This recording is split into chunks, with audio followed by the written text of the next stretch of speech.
নমস্কার বন্ধুরা, আজ আমি আপনাদেরকে শোনাবো বিভূতিভূষণ বন্দ্যোপাধ্যায়ের একটি বিখ্যাত ছোট গল্প, অরণ্যধনের নিমন্ত্রণ। গল্পটি ভালো লাগলে চ্যানেলটিকে সাবস্ক্রাইব করে পাশে থাকবেন। ধন্যবাদ। একজন লোকের স্বভাব বড় খারাপ, বউকুনি ভিন্ন, তারা এক দণ্ডও থাকতে পারে না। সোতা পেলে বুকে যাওয়াতেই তাদের জীবনে সর্বশ্রেষ্ঠ সুখ। হিরেন ছিল এই ধরনের মানুষ। তার বকুনির জ্বালায় সকলে অতিষ্ঠ। আপিসে যারা তার সহকর্মী, শেষ পর্যন্ত তাদের অনেকেরই স্নায়ুর রোগ দেখা দিলে, অনেকে চাকরি ছাড়বার মতলব ধরলে। সব বিষয়ের প্রতিভার মতোই বকুনির প্রতিভাও পৈতৃক শক্তির আবশ্যক রাখে। হিরেনের বাবার বকুনি ছিল একটা রোগ। শেষ বয়সে তাকে ডাক্তারে বারণ করেছিল তিনি বেশি কথা যেন না বলেন। তাতে তিনি জবাব দিয়েছিলেন, তবে বেঁচে লাভটা কি ডাক্তারবাবু, যদি দু একটা কথাই কারোর সঙ্গে বলতে না পারলুম। কথা বলতে বলতেই হৃৎপিণ্ড দুর্বল হবার ফলে তিনি মারা যান। Murder to the cause. এহেন বাপের ছেলে হিরেন, 22 বছরের যুবক, অফিসে কাজ করে, আবার রামকৃষ্ণ মঠেও যাতায়াত করে। বিবাহ করবার ইচ্ছে নেই, শুনেছিলাম সন্ন্যাসী হয়ে যাবে। এতদিন হয়েও যেত, কিন্তু রামকৃষ্ণ আশ্রমের লোকেরা এ বিষয়ে তাকে বিশেষ উৎসাহ দেননি। হিরেন সন্ন্যাসী হয়ে দিনরাত মঠে থাকতে শুরু করলে 1 মাসের মধ্যেই মঠ জনশূন্য হয়ে পড়বে। হিরেনের এক বৃদ্ধা পিসিমা থাকতেন দূর পাড়াগাঁয়ে। স্টেশন থেকে 10-12 ক্রোশ নেমে যেতে হয় এমন এক গ্রামে। পিসিমার আর কেউ নেই। হিরেন সেখানে পিসিমাকে একবার দেখতে গেল। বুড়ি অনেক দিন থেকেই দুঃখ করে চিঠিপত্র লিখছিল।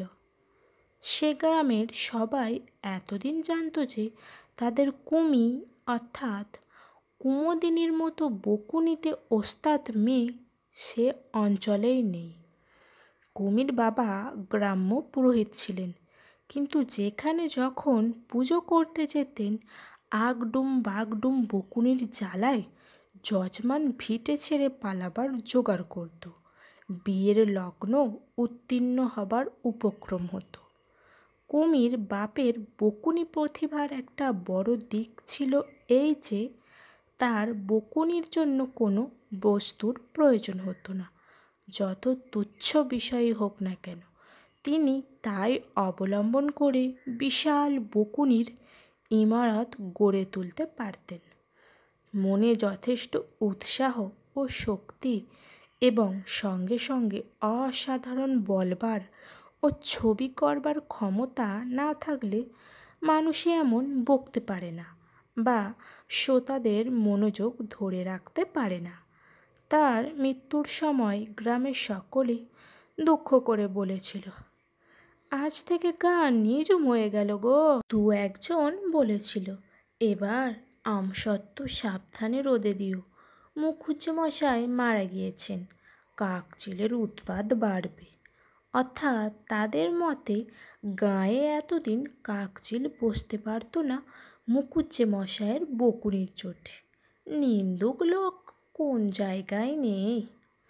কিন্তু হায়, নিন্দুকের আশা পূর্ণ হয়নি, বা মুখুজ্যেমশায়ের হিতাকাঙ্ক্ষীদের দুঃখ করবারও কারণ ঘটেনি।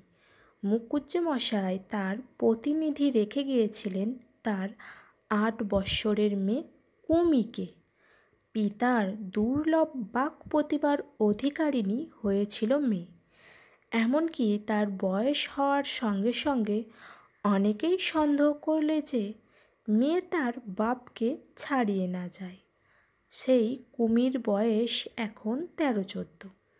সুশ্রী, উজ্জ্বল শ্যামবর্ণ, কোকড়া কোকড়া একরাশ চুল মাথায়, বড় বড় চোখ, মিষ্টি গলার সুর, একহারা গড়ন, কথায় কথায় খিলখিল হাসি, মুখে বকুনির খই ফুটছে দিনরাত। শুভক্ষণেই দুজনের দেখা হলো। হিরেন সকালবেলা পিসিমার ঘরের দাওয়ায় বসে প্রাণায়াম অভ্যাস করবার চেষ্টা করছে। এমন সময় পিসিমা আপন মনে বললেন, দুধ কি আজ দিয়ে যাবে না? বেলা যে তেতুপ্পর হলো, ছেলেটা যে না খেয়ে শুকিয়ে বসে আছে, একটু চা করে দেব, তার দুধ নেই। আগে জানলে রাতের বাসি দুধ রেখে দিতাম যে। রাতের বাসি দুধ রোজ রাখো কি না? বলতে বলতে একটি কিশোরী এক ঘটি দুধ হাতে বাড়ির পেয়ারা গাছটার তলায় এসে দাঁড়ালো। পিসিমা বললেন, দুধের ঘটিটা রান্নাঘর থেকে বের করে নিয়ে আয় দেখি, এনে দুধটা ঢেলে দি। কিশোরী চঞ্চল লঘুপথে রান্নাঘরের মধ্যে ঢুকল এবং দুধ ঢেলে যথাস্থানে রেখে এসে আমতলায় দাঁড়িয়ে হাসি মুখে বললে, শোনো ও পিসি, কাল কি হয়েছে জানো? পিসিমা বললেন, কে? এই কথার উত্তরে আমতলায় দাঁড়িয়ে মেয়েটি হাত পা নেড়ে একটা গল্প জুড়ে দিলে। কাল দুপুরে নাপিত বাড়ির ছাগল ঢুকে নাপিত বউ কাঁথা পেতেছিল, সে কাঁথা চিবিয়ে খেয়েছে। এইমাত্র ঘটনার গল্প, কিন্তু কী সে বলবার ভঙ্গি, কী সে কৌতুকপূর্ণ কলহাসির উচ্ছ্বাস, কী সে হাত পা নাড়ার ভঙ্গি। পিসিমার চায়ের জল গরম হলো, চা ভিজানো হলো, হালুয়া তৈরি হলো, পেয়ালায় ঢালাও হলো, তবুও সে গল্পের বিরাম নেই।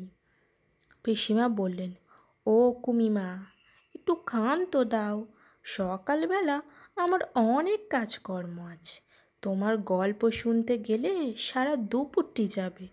এই চাটা আর খাবারটুকু তোর এক দাদা ওই বড় ঘরের দাওয়ায় বসে আছে, দিয়ে আয় দিকে। কুমি বিস্ময়ের সুরে বললে, কে পিসি? তুই চিনিস নি, আমার বড় জ্যাঠু তো বায়ের ছেলে, কাল রাত্রিরে এসেছে। তবে চা তৈরি করবার আর এত তাড়া দিচ্ছি কী জন্যে? তুই কি কারুর কথা শুনতে পাস? নিজের কথা নিয়েই বেহাতি। কুমি সলাজ মুখে চা ও খাবার দাওয়ার ধারে রেখে চলে যাচ্ছিল, কিন্তু হীরেন তাকে অত সহজে যেতে দিতে প্রস্তুত নয়। সে কুমির নাপিত বাড়িতে ছাগলের কাঁথা চিবানোর গল্প শুনেছে এবং মুগ্ধ, বিস্মিত, পুলকিত হয়েছে এইটুকু মেয়ের ক্ষমতায়। সে বললে, খুকি, তোমার নাম কি? কুমুদিনী। হীরেন বললে, এই গায়ে বাড়ি তোমার বুঝি? ও পাড়ায় তা ছাগলের কথা কি বলছিলে? বেশ বলতে পারো। কুমি লজ্জায় ছুটে পালালো, কিন্তু কুমুদিনীকে আবার কী কাজে আসতে হলো। হিরণের সঙ্গে একটু একটু করে পরিচয়ও হয়ে গেল। দুজন দুজনের গুণের পরিচয় পেয়ে মুগ্ধ। দুজনেই ভাবে, এমন সোতা কখনো দেখিনি। 3 দিন পর দেখা গেল পিসিমার দাওয়ার সামনে উঠোনে দাঁড়িয়ে কুমি এবং দাওয়ার খুঁটি হেলান দিয়ে বসে হীরেন ঘণ্টাখানেক ধরে পরস্পরের কথা শুনছে। হীরেন অনর্গল বকে যাচ্ছে, কুমি শুনছে, আর কুমি যখন অনর্গল বকছে তখন হীরেন মন দিয়ে শুনছে। সেবার 5-6 দিন পিসিমার বাড়ি থেকে হীরেন চলে এলো। কুমি যাবার সময় দেখা করলে না বলে হীরেন খুব দুঃখিত হলো, কিন্তু হীরেন চলে যাবার পরে কুমি 2-3 দিন মন মরা হয়ে রইল, মুখে হাসি নেই, কথা নেই। বুড়ি পিসিমার প্রতি হীরেনের টানটা যেন হঠাৎ বড় বেড়ে উঠল। যে হীরেন 2 বছর 3 বছরেও অনেক চিঠিপত্র লেখা সত্ত্বেও এদিকে বড় একটা মারাতো না, সে ঘন ঘন পিসিমাকে দেখতে আসতে শুরু করলে। আজ বছর 2 আগের কথা। হীরেনকে পিসিমা বলেছিলেন, হিরু বাবা, যদি এলি তবে আমার একটা উপকার করে যা, আমার তো কেউ দেখবার লোক নেই তোরা ছাড়া। নূরসুপুরের ধরণী কামারের কাছে এক গাদা টাকা পাবো জমার খাজনার দরুন। একবার গিয়ে তার সঙ্গে দেখা করে টাকাটার একটা ব্যবস্থা করে আয় না বাবা। হিরেন এসেছে দুদিন পিসিমার বাড়ি বেরিয়ে আম খেয়ে ফুর্তি করতে। সে জ্যৈষ্ঠী মাসের দুপুরে রোদে খাজনার তাগাদা করে গায়ে গায়ে ঘুরতে আসেনি, কাজেই নানা অজুহাত দেখিয়ে সে পরদিন সকালেই সরে পড়েছিল। এখন সেই হিরেন শতপ্রবৃত্ত হয়ে একদিন বললে, পিসিমা, তোমার সেই নূরসুপুরের প্রজার বাকি খাজনার কিছু হয়েছে? যদি না হয়ে থাকে তবে এই সময় না হয় একবার নিজেই যাই। এখন আমার হাতে তেমন কাজকর্ম নেই, তাই ভাবছি তোমার কাজটা করে দিয়েই যাই। ভাইপোর সুমতি হচ্ছে দেখে পিসিমা তো খুব খুশি। হিরেন সকালে উঠে নূরসুপুরে যায়। দুপুরের আগে ফিরে এসে সেই যে বাড়ি ঢোকে আর সারাদিন বাড়ি থেকে বার হয় না। কুমিকেও প্রায় দেখা যায় পিসিমার উঠোনে, নয়তো আমতলায়, নয়তো দাওয়ার বৈঠাতে বসে হিরুদার সঙ্গে গল্প করতে। কাকচিল পাড়ায় আর বসে না। জ্যোৎস্না উঠেছে। কুমি বললে, চললুম হিরুদা। এখনই যাবি কেন? বস আর একটু। উঠোনের ধারে একটা নালা। হঠাৎ কুমি বললে, জ্যোৎস্না রাতে এলো চুলে লাফিয়ে নালা পার হলে ভূতে পায়। আমায় ভূতে পাবে, দেখবে দাদা। তারপর সে লাফালাফি করে নালাটা বার কতক এপার ওপার করছে। এমন সময় ওর মা ডাক দিলেন, ও পোড়ামুখী মেয়ে, এই ভরা সন্ধ্যাবেলা তুমিও করছো কি? তোমায় নিয়ে আমি যে কি করি, ধিঙ্গি মেয়ে, এতটুকু কাণ্ড জ্ঞান যদি তোমার থাকে। হিরু ভালো মানুষের মতো মুখখানি করে হারিকেন লণ্ঠনটা মুছে পরিষ্কার করতে ব্যস্ত হয়ে উঠল। মায়ের পিছু পিছু কুমি চলে গেল। একটু অনিচ্ছার সঙ্গেই গেল। মুখে তার অপ্রতিভের হাসি। হিরেন মনমরাভাবে লণ্ঠনের সামনে কি একখানা বই খুলে পড়তে বসবার চেষ্টা করল। মাসের পর মাস যায়, বছরও ঘুরে গেল। নতুন বছরের প্রথমে হিরেনের চাকরিটা গেল। আপিসের অবস্থা ভালো নয় বলে। এই 1 বছরের মধ্যে হিরেন পিসিমার বাড়ি আরও অন্তত 10 বার এলো গেল, এবং এই 1 বছরের মধ্যে হিরেন বুঝেছে কুমির মতো মেয়ে জগতে আর কোথাও নেই। বিধাতা একজন মাত্র কুমিকে সৃষ্টি করেছেন। কি বুদ্ধি, কি রূপ, কি কথাবার্তা বলবার ক্ষমতা, কি হাত নাড়ার লালিত ভঙ্গি, কি লঘুগতি চরণছন্দ। প্রস্তাবটা কে উঠিয়েছিল জানি না, বোধ হয় হিরুর পিসিমায়। কিন্তু কুমুদিনীর জ্যাঠামশাই সে প্রস্তাবে রাজি হননি, কারণ তারা কুলীন, হিরেনরা বংশজ। কুলীন হয়ে বংশজের হাতে মেয়ে দেবেন তিনি, এ কথা ধারণা করাই তো অন্যায়। হিরু শুনে চটে গিয়ে পিসিমাকে বললে, কে তোমাকে বলেছিল পিসিমা ডেকে অপমান ঘরে আনতে? আমি তোমার পায়ে ধরে সেধেছিলুম কুমির সঙ্গে আমার বিয়ে দাও। সবাই জানে আমি বিয়ে করব না, আমি রামকৃষ্ণ আশ্রমে ঢুকবো। সব ঠিকঠাক হয়ে গিয়েছে, একবার এই ইয়েটা মিটে গেলেই। কুমির কানে কথাটা গেল যে হিরু এইসব বলেছে। সে বললে, হিরুদাকে বিয়ে করতে আমি পায়ে ধরে সাধতে গিয়েছিলুম যে, বয়েই গেল, সন্ন্যাসী হবে তো আমার কি। হিরু তল্পি বেঁধে পরদিনই পিসিমার বাড়ি থেকে নিজের বাড়ি চলে গেল। হিরুর বাড়ির অবস্থা তেমন কিছু ভালো নয়। এবার তার কাকা আর মা একসঙ্গে বলতে শুরু করলেন, সে যেন একটা চাকরির সন্ধান দেখে। বেকার অবস্থায় বাড়ি বসে কদিন আর এভাবে চলবে। হিরুর কাকার এক বন্ধু জামালপুরের রেলওয়ে কারখানার বড়বাবু। কাকার পত্র নিয়ে হিরু সেখানে গেল এবং মাস 2 তার বাসায় বসে বসে খাওয়ার পরে কারখানার আপিসে 30 টাকা মাইনের একটি চাকরি পেয়ে গেল। লাল টালি ছাওয়া ছোট্ট কোয়ার্টারটি হিরুর। বেশ খড়দর, বড় বড় জানালা। জানালা দিয়ে মারক পাহাড় দেখা যায়। কাজকর্মের অবসরে জানালা দিয়ে চাইলেই চোখে পড়ে টানেল দিয়ে ধোঁয়া উড়িয়ে ট্রেন যাচ্ছে আসছে। শার্টিং ইঞ্জিনগুলো ঝকঝক শব্দ করে পাহাড়ের নিচে সাইডিং লাইনের মুড়োয় গিয়ে ধোঁয়া ছাড়ছে। কয়লার ধোঁয়ায় দিনরাত আকাশ বাতাস সমাচ্ছন্ন। একদিন রবিবারে ছুটির ফাঁকে সে আর তার কাকার বন্ধু সেই বড়বাবুর ছেলে মণি মারক পাহাড়ের ধারে বেড়াতে গেল। মণি ছেলেটি বেশ, পাটনা ইউনিভার্সিটি থেকে বিএসসি দিয়েছে এবার। তার বাবার ইচ্ছা কাশী হিন্দু ইউনিভার্সিটিতে তাকে ইঞ্জিনিয়ারিং পড়ানো, কিন্তু মণির তা ইচ্ছে নয়। সে কলকাতার সায়েন্স কলেজের অধ্যাপক রমনের কাছে ফিজিক্স পড়তে চায়। এই নিয়ে বাবার সঙ্গে তার মতান্তর চলছে। হিরু এসব কথা জানত। বৈকালবেলাটি জামালপুর টাউনের আওয়াজ ও ধোঁয়ার হাত থেকে অব্যাহতি পাবার জন্য ওরা দক্ষিণ দিকে পাহাড়ের উপর দিয়ে অনেকটা চলে গিয়েছে। নীল অতসী ও বন তুলসীর জঙ্গল হয়ে আছে পাহাড়ের মাথায়।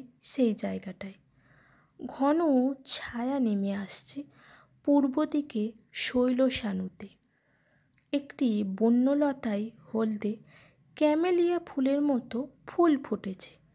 খুব নিচে কুলি মেয়েরা পাহাড়তলির লম্বা লম্বা ঘাস কেটে আঁটি বাঁধছে। পূর্ব দিকে যতদূর দৃষ্টি যায় সমতল মাঠ, ভুট্টার ক্ষেত, খোলার বস্তি। কেবল দক্ষিণে পূর্ব পশ্চিমে টানা পাহাড় শ্রেণী ও শালবন থই থই করছে। আর সকলের উপরে উবুর হয়ে পড়েছে নিকট থেকে দূরে সুদূরে প্রসারিত মেঘমুক্ত সুনীল আকাশ। একটা মহুয়া গাছের তলায় বসে মণি বাড়ি থেকে আনা স্যান্ডউইচ, সেদ্ধ ডিম, রুটি এবং জামালপুর বাজার থেকে কেনা জিলিপি একখানা খবরের কাগজের উপর সাজালে। থার্মোফ্ল্যাক্স খুলে চা বার করে একটা কলাই করা পেয়ালায় ঢেলে বললে, এসো হিরুদা। দেখলে হিরু অন্যমনস্কভাবে মহুয়া গাছের গুঁড়িটা ঠেস দিয়ে সামনের দিকে চেয়ে বসে আছে। খাবে এসো। কি হলো তোমার হিরুদা? হিরু নিরুৎসাহভাবে খেতে লাগলো। সারা বৈকালটি যতক্ষণ পাহাড়ের উপর ছিল কেমন যেন অন্যমনস্ক, উদাস, কি যেন একটা ভাবছে। মনি ভাবলে পাহাড়ে বেড়ানোটাই মাটি হয়ে গেল হিরুদার জন্য। পাহাড় থেকে নামবার পথে হিরু হঠাৎ বললে, মনি, একটা মেয়েকে বিয়ে করবে ভাই? মনি হো হো করে হেসে উঠে বললে, কি ব্যাপার বলো তো হিরুদা, তোমার আজ হয়েছে কি? কিচ্ছু হয়নি, বলো না মনি, একটি গরিবের মেয়েকে বিয়ে করে দায় উদ্ধার করো না। তোমার মতো ছেলের কি, তোমার কোনো আপনার লোক? তোমার নিজের বোন নাকি? বোন না হলেও বোনেরই মতো। বেশ দেখতে মেয়েটি, সুশ্রী, বুদ্ধিমতী। আমার কথায় তো কিছু হবে না। তুমি বাবাকে কি মাকে বলো। একে তো লেখাপড়া নিয়ে বাবাকে চটিয়ে রেখেছি, আবার বিয়ে নিয়ে চটালে বাড়ি থেকে বেরিয়ে যেতে হবে। বাবার মেজাজ বোঝই তো। রাতে নিজের ছোট্ট বাসাটিতে হিরু কথাটা আবার ভাবলে। আজ পাহাড়ের উপর উঠে তার কেমন সব গোলমাল হয়ে গিয়েছিল। কুমির কথা তাহলে তো সে মোটেই ভোলেনি। নীল আকাশ, নির্জনতা, ফুটন্ত বন্য ক্যামেলিয়া ফুল, বন তুলসীর গন্ধ সব শুদ্ধ মিলে একটা বেদনার মতো তার মনে এনে দিয়েছে কুমির হাসি ভরা ডাগর চোখ দুটির স্মৃতি, তার হাত নাড়ার লালিত ভঙ্গি, তার অনর্গল বকুনি। সে তো সন্ন্যাসী হয়ে যাবে রামকৃষ্ণ আশ্রমে। সবাই জানে মিথ্যেই পিসিমা কুমির বাবাকে বিয়ের কথা গিয়েছিলেন বলতে, কিন্তু কুমিকে জীবনে সুখী করে দিয়ে যেতে হবে, এই তার একমাত্র কর্তব্য। সাহসে ভর করে মনির বাপের কাছে সে প্রস্তাবটা করলে। হিরুকে মনির বাপ মা স্নেহ করতেন। তারা বললেন, মেয়ে যদি ভালো হয় তাদের কোনো আপত্তি নেই। তারা চাকরি উপলক্ষে পশ্চিমে থাকেন। এই অবস্থায় স্বঘরের মেয়ের সন্ধান পাওয়াই কঠিন বটে। যখন সন্ধান পাওয়া গিয়েছে ভালো মেয়ের, আর মনির বিয়ে যখন দিতেই হবে, তখন মেয়েটিকে দেখে আসতে দোষ কী? কুমির জ্যাঠাকে আগেই চিঠি লেখা হয়েছিল, কিন্তু তারা সমস্ত জিনিসটাকে অবিশ্বাস করে উড়িয়ে দিয়েছিলেন। অত বড় লোকের ছেলেকে জামাই করার মতো দুরাশা তাদের নেই।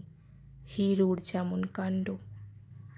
কিন্তু হিরু পুজোর ছুটিতে সত্যিই মনির এক জ্যাঠতুতো দাদাকে মেয়ে দেখাতে নিয়ে এলো।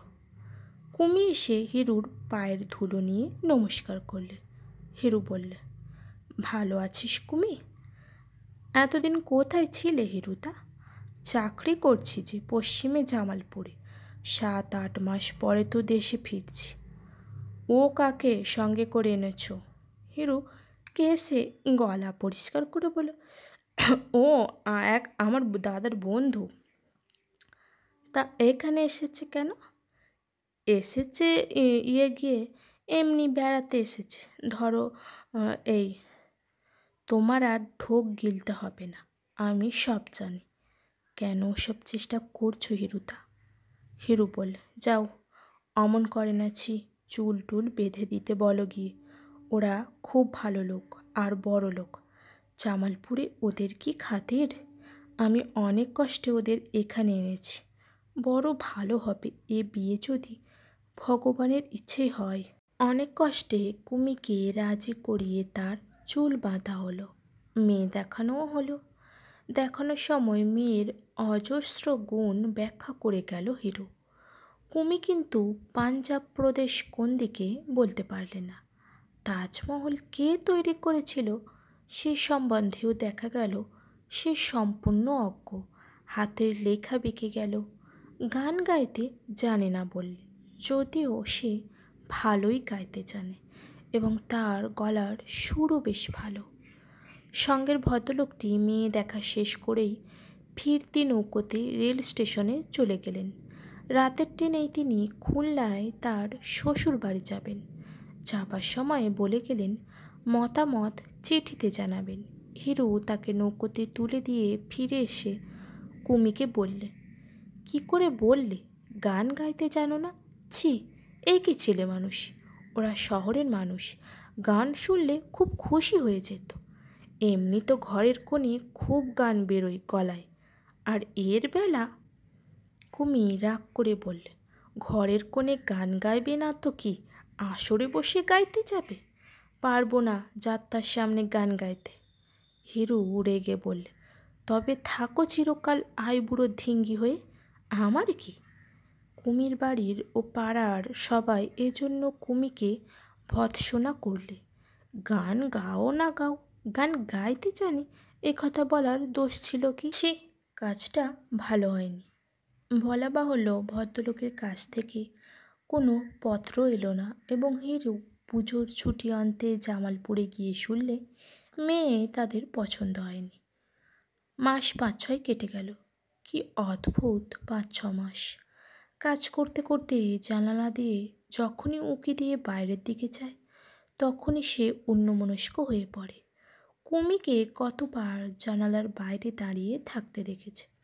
হাত পা নেড়ে উচ্ছ্বাসিত কণ্ঠে হেসে গড়িয়ে পড়ে কুমি গল্প করছে। নিম ফুলের গন্ধ ভরা কত অলস চৈত্র দুপুরের স্মৃতিতে মধুর হয়ে উঠেছে বর্তমান কর্মব্যস্ত দিনগুলি। ইতিমধ্যে এক ছোকরা ডাক্তারের সঙ্গে তার খুব আলাপ হয়ে গেল। নতুন MBA পাশ করে জামালপুরে প্র্যাকটিস করতে এসেছে। বেশ সুন্দর চেহারা, বাড়ির অবস্থাও খুব ভালো। তার জ্যাঠামশাই এখানে বড় চাকরি করেন। কথায় কথায় হিরু জানতে পারলে ছোকরা এখনও বিয়ে করেনি এবং কুমিদের পাল্টি ঘর।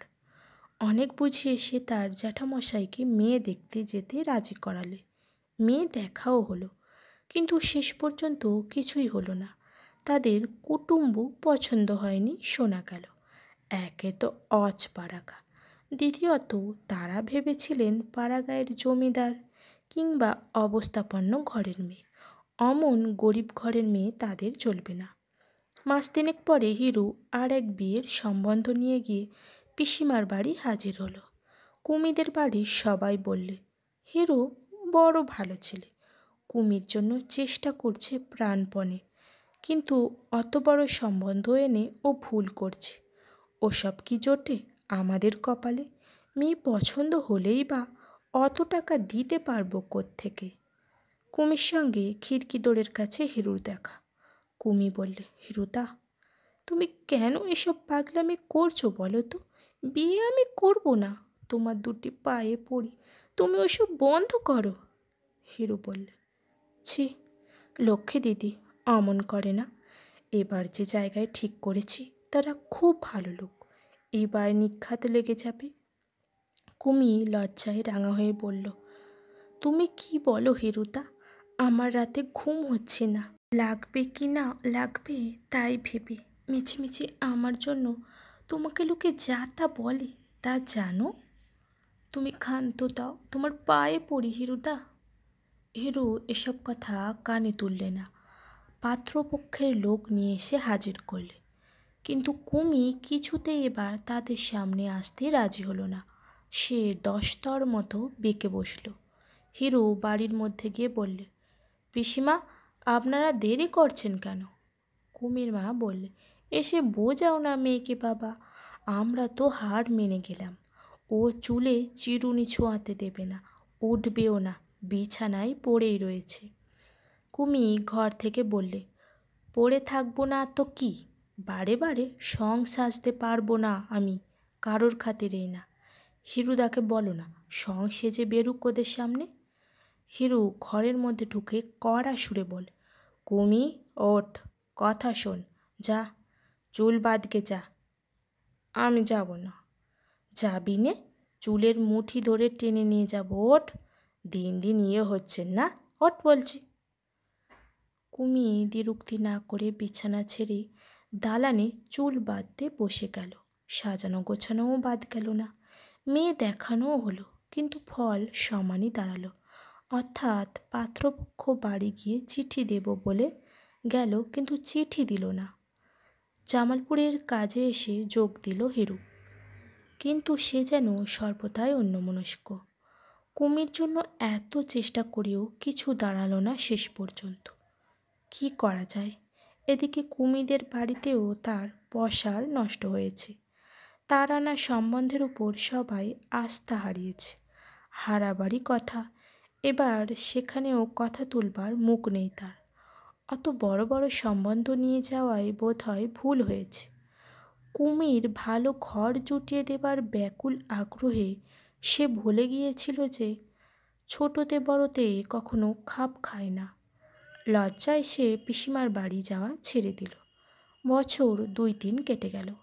হিরু চাকরিতে খুব উন্নতি করে ফেলেছে তার সুন্দর চরিত্রের গুণে। চিফ ইঞ্জিনিয়ারের আপিসে বদলি হলো, 150 টাকা মার্চ মাস থেকে মাইনে। হিরু আর সেই হিরু নেই। এমনই হয়, এতে আশ্চর্য হবার কিছু নেই। প্রতিদিন, প্রতি মাসে, প্রতি বছর তিলে তিলে মানুষের দেহেরও পরিবর্তন হচ্ছে। অবশেষে পরিবর্তন এমন গুরুতর হয়ে ওঠেছে, বহুকাল পরে আবার সাক্ষাৎ হলে আগের মানুষটিকে আর চেনাই যায় না। হিরু ধীরে ধীরে বদলেছে। অল্প অল্প করে সে কুমিকে ভুলেছে। রামকৃষ্ণ আশ্রমে যাবার বাসনাও তার এখন আর নেই। এর মূলে একটা কারণ আছে, সেটা এখানে বলি। জামালপুরে একজন বয়লার ইন্সপেক্টর ছিলেন। তার বাড়ি হুগলি জেলায়। রুড়কির পাস ইঞ্জিনিয়ার, বেশ মোটা মাইনে পেতেন। কিন্তু অদৃষ্টের দোষে তার 6টি মেয়ের বিয়ে দিতে তাকে সর্বশান্ত হতে হয়েছে। এখনও একটি মেয়ে বাকি। হিরুর সঙ্গে এই পরিবারের বেশ ঘনিষ্ঠতা জন্মেছিল। সুরমা হিরুর সামনে বার হয়, তাকে দাদা বলে ডাকে।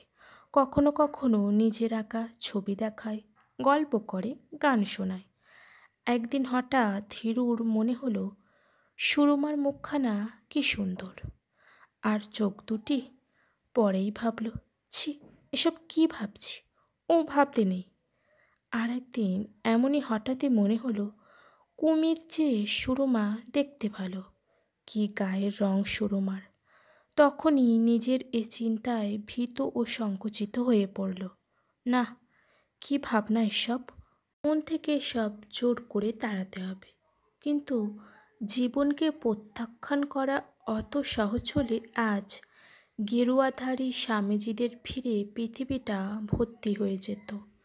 হিরুর বয়স কম, মন এখনও মরেনি, সূক্ষ্ম শীর্ণ এক অতীত মনোভাবের কঙ্কালের সঙ্গে নিজেকে বেঁধে রাখতে তার নবীন ও সতেজ মন ঘোর আপত্তি জানালে।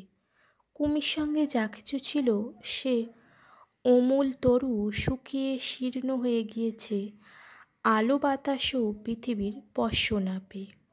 কিছুদিন পরে সুরমার সঙ্গে হিরুর বিবাহ হয়ে গেল। আজ তাহলে এই পর্যন্ত। গল্পের পরবর্তী অংশ খুব তাড়াতাড়ি আসছে।